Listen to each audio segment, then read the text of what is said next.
A nuestro invitado aquí en el estudio, un invitado que muchos de ustedes conocen, ha sido ministro del Interior y en ese trajín pues firmó la nacionalización de quien hoy es Papa. Estamos hablando de José Luis Pérez Guadalupe, quien nos acompaña esta mañana y que sorprendió a muchos con este detalle. Tuve el honor de firmar su nacionalización. ¿En qué circunstancias, don José Luis? Buenos días, gracias por estar con nosotros. Pedro, Fátima, muchas gracias por la invitación. Mira, efectivamente, ustedes saben que yo soy teólogo, he trabajado más de 20 años para la iglesia, entonces conozco, digamos, a gran parte del episcopado.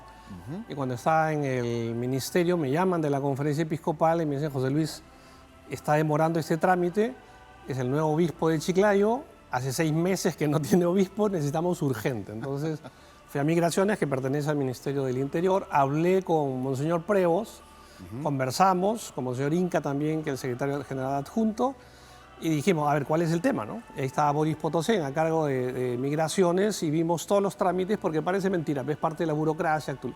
Mira, tanto así que no hay, que yo sepa, ni siquiera hubo ceremonia de entrega, porque hay una ceremonia normal donde se entrega la nacionalidad, por el apuro que tenía Monseñor Prevost de irse a Chiclayo ya con su documento y tomar posesión, porque hasta ese momento era administrador apostólico. ¿Usted lo conocía de antes? De antes no, pero sí conocía a todos los agustinos de Chulucanas, de Trujillo, lógicamente. Y después de esto, nos hemos visto varias veces en Chiclayo, cuando yo he ido a Chiclayo como ministro.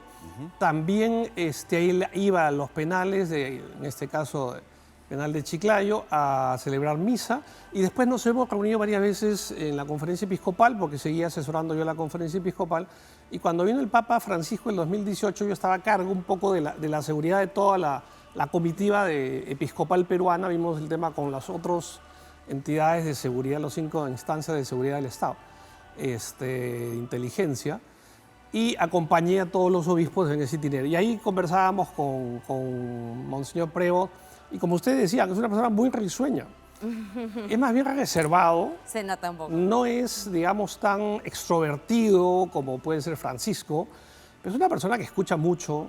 Es una persona de lo más sencilla, y eso quiero indicar. No hay nada de protocolos, ni rigideces. Es una persona muy auténtica.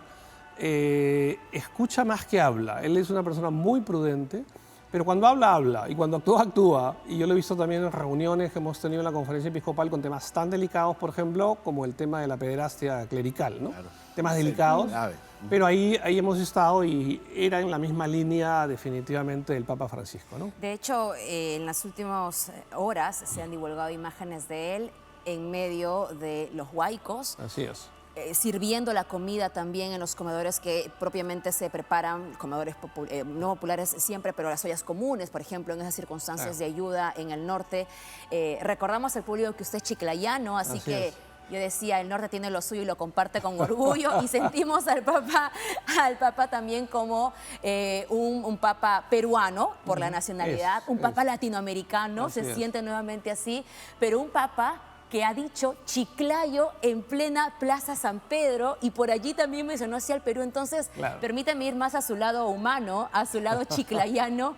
¿Qué se sintió escuchar Chiclayo y en español? Exacto, a ver, todos son mensajes, ¿no es cierto? El Papa Francisco, cuando llega, a mí me impresionó mucho cuando le dijo al pueblo de Dios ahí en la Plaza San Pedro: recen por mí. Ese es un giro teológico, pastoral, porque hasta ese momento como que la gente está acostumbrado a que el sacerdote, el obispo, el papa bendiga al pueblo. Y no, más bien, él pide muy humildemente, Francisco, recen por mí. Y en este caso, por ejemplo, el Papa León XIV, al decir en castellano, con acento peruano, que todos cuando me han entrevistado a otro lado me dicen, no, pero habla como peruano. En castellano, no en inglés, hablar de su diócesis, Chiclayo.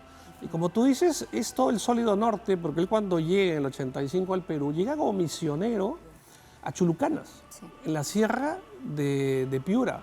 De ahí va a Trujillo, está 10 años en Trujillo. Y de ahí vuelve a Estados Unidos porque lo llaman para superior de su comunidad, en el centro oeste de Estados Unidos, los agustinos, que son fuertes.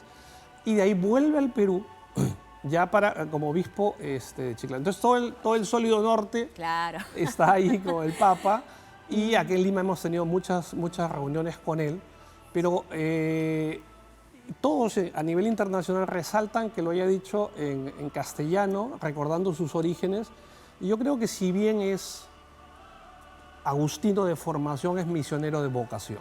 Ahora, estamos viendo fotografías de lo que era en su momento también actividades protocolares, momentos en los cuales como obispo de Chiclayo participaba en una serie, ahí lo vemos con la comunidad, impartiendo sacramentos, ¿no? Confirmación, sí. Y claro, lo que también nos ha llamado mucho la atención, además de este recordatorio de lo que ha sido su vida en el norte, en Chiclayo, en Piura, como lo han mencionado, es este momento tan emotivo en el cual envía el saludo a su querida diócesis de Chiclayo, porque ayer todos veíamos por interés periodístico o por fidelidad, digamos, cristiana, ¿no? El momento, y sin embargo tuvo una carga emotiva muy importante. Totalmente. Eso surge de manera inesperada, espontánea. ¿Hay un mensaje que vaya más allá del momento, de lo emotivo también? Yo creo que, si bien fue elegido pronto, los cardenales vieron en él la continuidad de Francisco, por un lado. Recordemos que 4/5 de los cardenales electores habían sido creados cardenal por Francisco. Entonces hay una línea de continuidad. Claro que cada uno con su acento, son personalidades diferentes, pero yo creo que en la primera y la segunda votación como que ya más o menos se veía, y yo creo que ha sido un discurso también, digamos, estructurado, donde hay varios mensajes hacia afuera, el tema de la paz, el tema de... Y ahora, él es muy conciliador también, entonces yo creo que ahí va y en este mundo tan convulso como estamos. Segundo, a tintra de la Iglesia es el tema de la sinodalidad. O sea, como el Papa Francisco decía, el clericalismo es el cáncer de la Iglesia, vamos a hacer una iglesia más eclesial, valga la redundancia, pero eclesial es comunidad, sinodal, que es lo mismo. Y yo creo que el mensaje va en esa línea y lógicamente es cambio y continuidad. Yo creo que en lo esencial es continuidad de Francisco con unos acentos diferentes, desde los ornamentos que lleva él al saludar distintos a los del Papa Francisco, pero van en esa línea. Y van, creo que en esa línea, así como el cardenal Bergoglio impregnó en el Papa Francisco su espíritu de arzobispo de Buenos Aires, aquí el Papa León XIV también va a impregnar en su pontificado esa experiencia pastoral fabulosa que ha tenido de casi 40 años en relación con el Perú. 40 años, ¿eh? Ahora, siempre hay también en el nombre elegido lo que podría ser su sello en el pontificado. Así es. Y se ha hablado mucho de que haya una continuidad de la labor que inició Francisco. De allí que es interesante conocer por qué León, el hermano León de Francisco de Asís, por allí puede tener algo que ver. ¿Nos puede explicar usted por qué o qué significaría el nombre? Sí, en Francisco en todo caso es más el hermano Lobo, más que el hermano León. Sí. Pero hace alusión a León XIII, gran papa de finales del siglo XIX.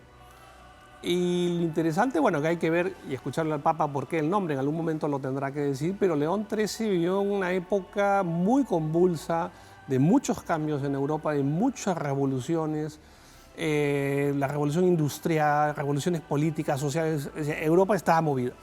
Y en ese contexto sale León XIII, por un lado. Por otro lado, León XIII es el gran impulsor de la doctrina social de la Iglesia, un pensamiento social, que eso también implica la Iglesia salir de sus predios, salir de sus murallas vaticanas e ir al mundo. No solamente es ver al mundo desde la Iglesia, sino a la Iglesia desde el mundo y que abre en cierta manera esos muros al mundo. Y a partir de ahí, de León XIII, por ejemplo, el incentivo de ir, oye, tenemos que ir como iglesia hacia el mundo, y todos somos iglesia, por ejemplo, los movimientos como Acción Católica. En el colegio nos enseñaban León XIII, el Papa Obrero, ¿no? Por lo que acabas de decir, por el tema social, ¿no? Esa es la forma como se sintetizaba en una palabra. Así es, se involucró en los temas del pueblo de Dios. O sea, no es una cosa que está fuera de la realidad, al contrario. La iglesia, no solamente se habla, teológicamente es la iglesia católica en el Perú, pero sociológicamente es la iglesia católica peruana, con todos los sellos que tiene. Entonces, de ahí, por ejemplo, el movimiento de Acción Católica, después surgen movimientos políticos con inspiración católica, ahora, como la democracia cristiana. José Luis, en esa línea, una pregunta respecto al Perú, porque evidentemente hay una labor pastoral que el Papa va a desplegar en todo el mundo en los próximos años, pero ¿qué debe esperar el Perú de este Papa?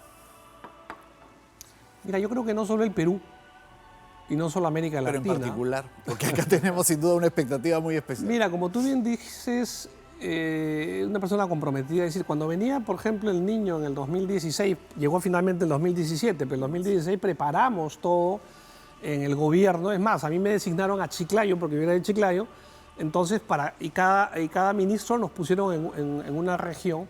Y ahí yo coordiné, y lo que yo hacía era coordinar con los jefes policiales, básicamente los militares, y invité a los obispos de la zona. ¿Por qué? Porque la iglesia tiene una gran red de parroquias y de ayuda, igual que la policía con las comisarías. Y junté a todos los obispos del norte e hicimos esa labor. Al año siguiente viene el niño, el fenómeno del niño, y ahí es donde esa foto fabulosa, donde se le ve con sus botas, Sí, claro. ¿entiendes? En plena guay, faena. sí. Después se le ve a caballo también, eso es un poco antes, cuando estaba en sus misiones. Entonces, es un papa que está, respecto al Perú, comprometido. Imagínate, cuando sale el indulto a Fujimori por Kuczynski, tan cuestionado, yo le llamaba el indulto maldito porque todos después que tuvieron que ver con ese indulto terminaron mal. Comenzando por Kuczynski, por Keiko, por Kenji y por el mismo Fujimori que volvió a la cárcel.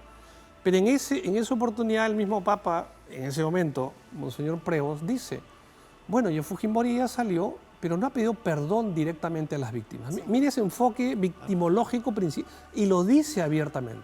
Creo que haría bien Fujimori en pedir directamente, dijo, no ha hecho énfasis suficiente en los errores de su gobierno. O sea, está atento y sabe decirlo, pero en buena manera. Dijo, no está buscando votos de nadie, pero lo dijo.